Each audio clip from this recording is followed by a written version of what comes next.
नवनिर्वाचित खासदार निलेश लंके यांच्या स्वीय सहायकाच्या हल्ल्यामागे नक्की कोण आहे असा सवाल उपस्थित होतोय। निलेश लंकेंच्या स्वीय सहायकावर हल्ला करण्यात झाला आणि विखे समर्थकांकडून हल्ला झाल्याचा आरोप करण्यात आला। आता यावर निलेश लंके यांची प्रतिक्रिया ही समोर येते। पराभव पचवता आला नाही म्हणून हा हल्ला झाल्याचं लंकेंनी म्हटलंय।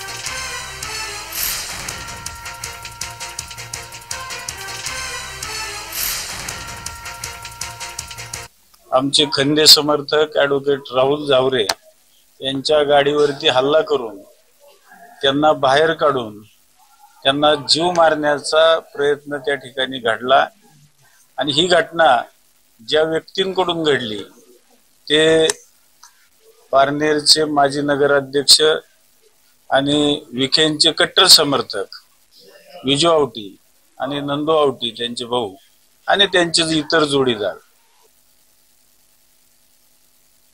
प्रथम राहुल जावरेंवर जो हल्ला झालेला आहे तो सुनियोजित असल्यामुळे एक 5-6 जणांनी आपल्या गळ्याभोवती त्यांना गळ्या दाबून मारण्याचा प्रयत्न केल्यामुळे जे एपिग्लॉटिस बोन असतं आपलं तिथे फ्रॅक्चर असण्याची शक्यता आहे।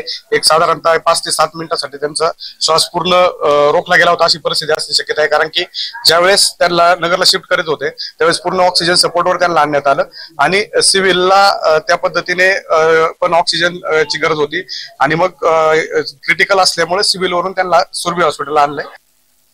आता निवडणुकीच्या कालखंडामध्ये कोणी आपल्यावर टीका केली, कोणी काय बोललं विषय सोडून द्यायचा। आता आपण खासदार झालोय, आता त्या मागच्या गोष्टीला उजाळा देण्यापेक्षा आता नवीन संसार नवीन ताकदीने आपल्याला जनतेसमोर जात असताना लोकांचे प्रश्न सोडवण्यासाठी प्रयत्न करायचा। त्यामुळे मागचे काळे कोळसे काढायचेच नाही। कोणी आपल्याला आरोप केला, कोणी आपल्यावर टीका केली, कोणी काय त्रास दिला, सगळं विसरून जायचं।